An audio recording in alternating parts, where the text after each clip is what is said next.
I'm Carol Spieckerman, and this is Spieckerman Speaks Retail, presented by MarketScale.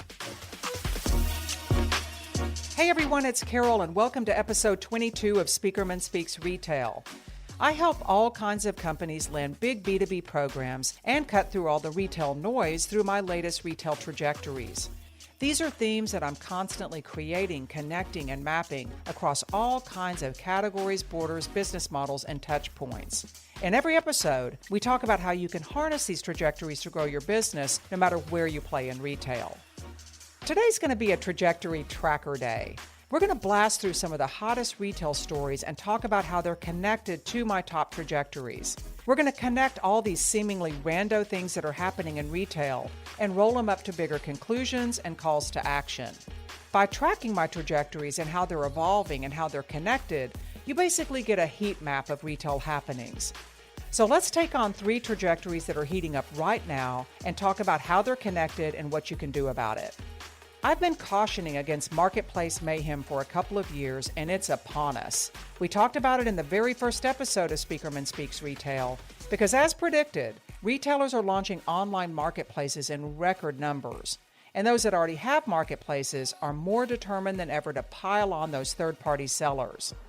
Now, Walmart definitely falls in that latter category. They're an established marketplace player, and a couple of weeks ago, they announced a partnership with BigCommerce.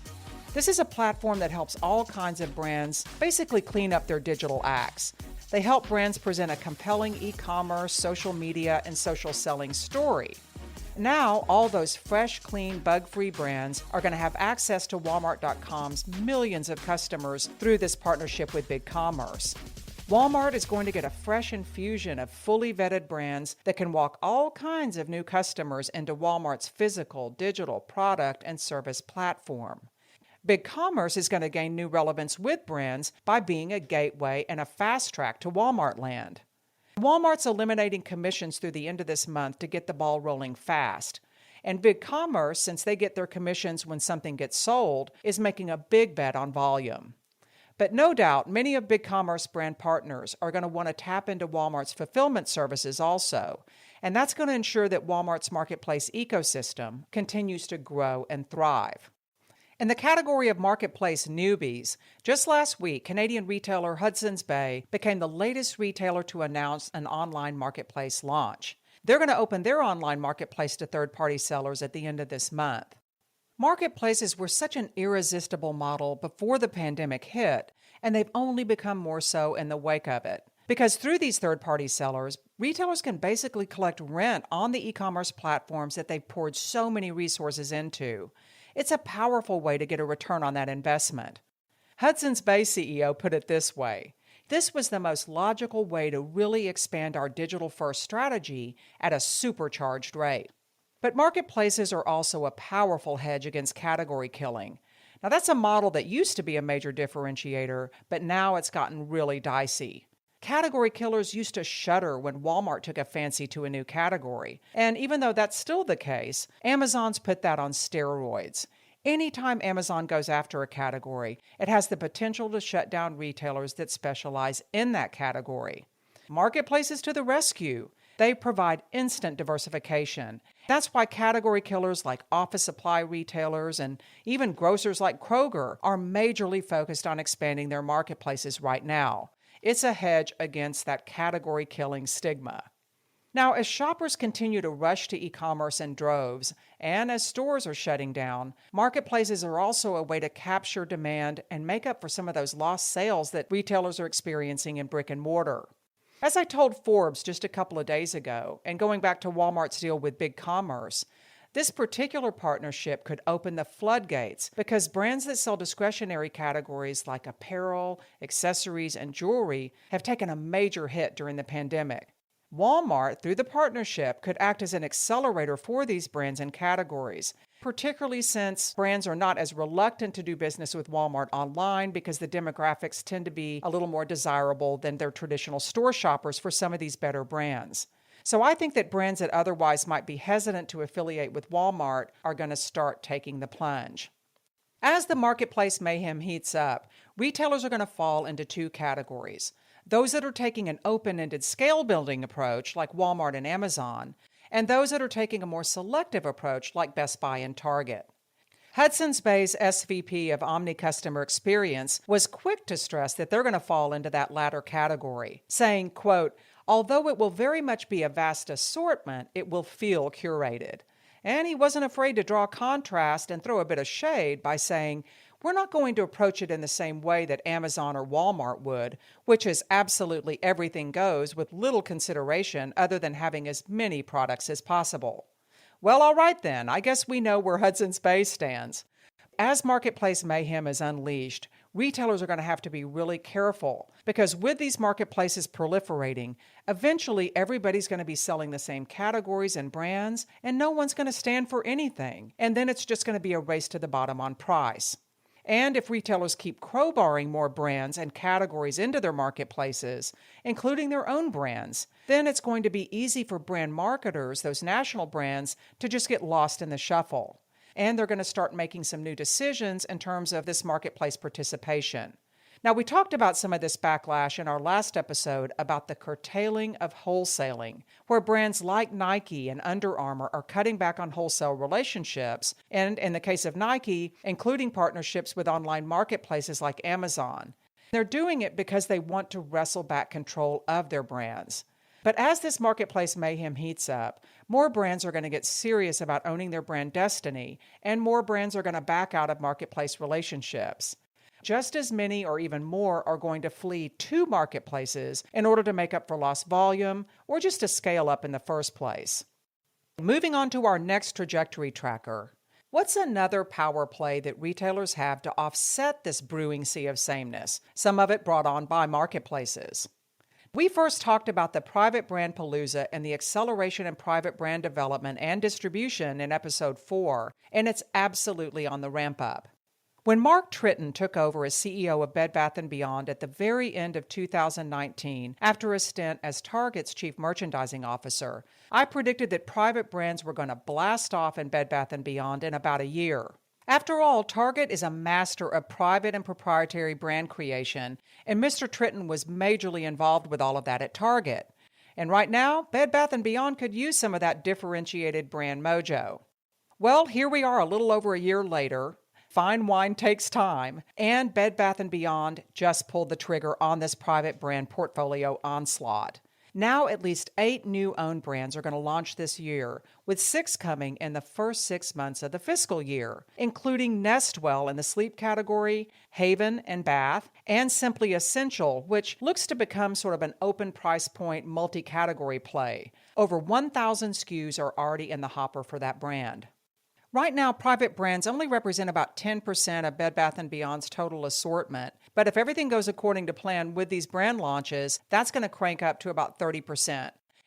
Kohl's is joining the private brand palooza party. They already have a highly developed private brand business, but now they're adding on a new athleisure brand called FLX or Flex at the end of this month. This new brand launch is going to allow Kohl's to go deeper into a COVID-friendly category that's dominated by national brands.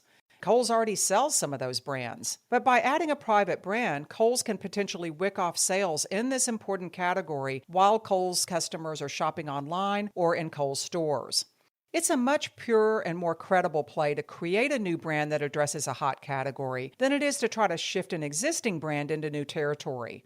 Plenty of brands and retailers have done that well, but others have learned the hard way that it's really hard to morph brands from dress up to casual on a dime, or to stretch existing brands into completely new categories that aren't core to the brand. Now, as we talked about in the last episode, retailers that just have brands are at risk these days because brands are exercising their options to be in many places, including those proliferating marketplaces that we just talked about. Bed Bath & Beyond is a perfect example. They're going all in on private brands because they were just a place that had brands, and it was killing their business.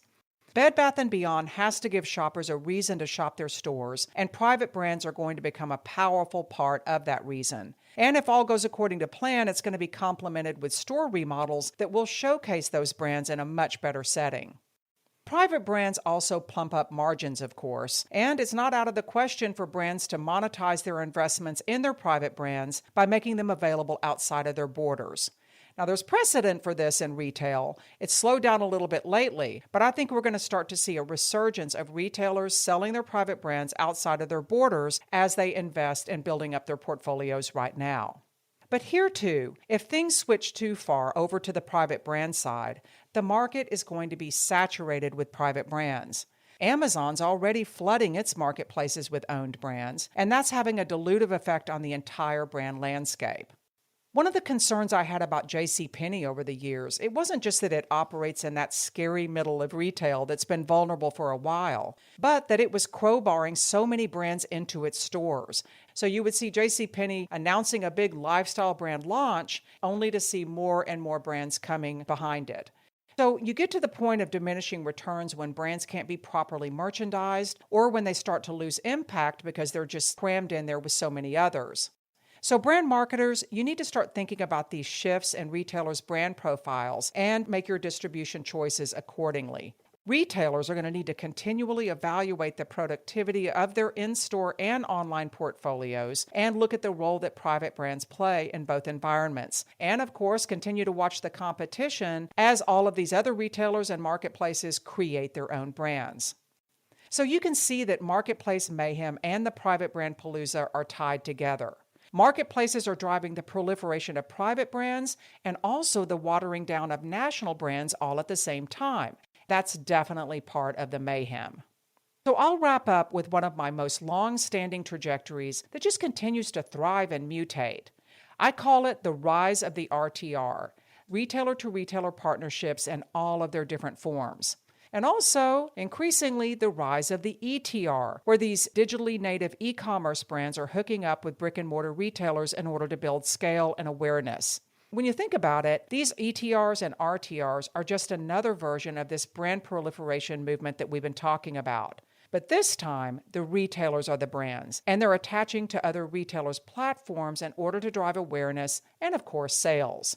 Now, right now, we're seeing even more RTR and ETR shifts and launches, particularly when it comes to shop-in-shops. Going back to JCPenney, as their future becomes uncertain, Sephora pulled the plug on that groundbreaking partnership with JCPenney and decided to hook up with Kohl's. Apple is opening up mini shops within Target even as it announces the reopening of its namesake stores, many of which it shuttered as the pandemic hit its peak. And Nordstrom isn't just testing out a concession model with select brand partners and shifting away from wholesale relationships in some cases, as we talked about in the last episode. Nordstrom is simultaneously opening shops with Tonal, which is a buzzy online fitness company. So there's a lot to unpack here because just painting these stories with the broad brush and saying, well, shop-in-shops are on the grow, really doesn't tell the full story. That Sephora partnership with JCPenney really speaks to the need for outsourced expertise. JCPenney was super smart to forge that partnership originally because it was an acknowledgement that, first of all, beauty is a very important traffic-driving category that complements JCPenney's traditional strength and soft lines, and it's not a category that's in JCPenney's wheelhouse. So I say good for JCPenney for knowing that, but of course it wasn't enough to pull pennies out of some of their other problems. So Kohl's isn't getting sloppy seconds by giving a new home to Sephora. They're plugging in a proven model with a brand that worked out all those RTR bugs in advance with JCPenney. Practically overnight, Kohl's will become a force in beauty, and Sephora is going to keep on forging those relationships with middle-market customers that may not visit their stores right now. Apple's partnership with Target on the surface seems pretty fresh. That's only if you don't follow retail history. Because back in 2012, it was big news when Apple opened up shops in Walmart stores. This may have been a case of always right sometimes early, because I'm sure that the Target shops are going to be much more sophisticated than the ones that were in Walmart, if for no other reason than a few years or a lifetime in retail. So I think they're going to pull out all the bells and whistles with this partnership in Target stores. Either way, Target's really smart to augment its core brands and core strengths, including all of its newly revamped private brands, with higher-end options and categories that just aren't Target's core strength. Categories like consumer electronics, just as it did when it partnered with CVS for pharmacy, another important category that Target couldn't build from the ground up. But with Apple, Target is able to tell an aspirational story in consumer electronics, and that's going to make all kinds of sense for its customers. Apple gets to make up for some of those lost sales that it experienced when it did close a lot of its branded stores due to the pandemic. The Nordstrom ETR with Tonal is actually similar to the Apple and Target deal because essentially Nordstrom is bringing a high-end consumer electronics brand, but this time they're tapping into the connected fitness craze, and Nordstrom, of course, is not known for things like fitness equipment.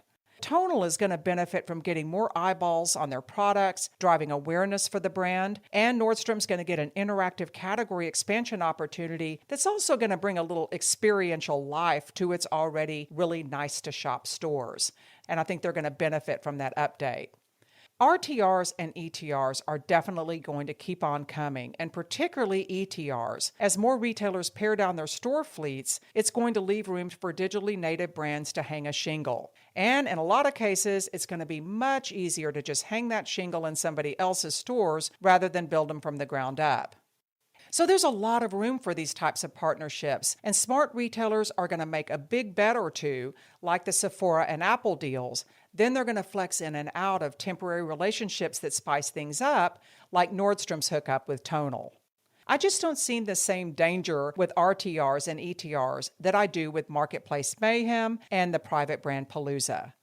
Who knew that online marketplaces, private brands, and retailer partnerships were all intertwined?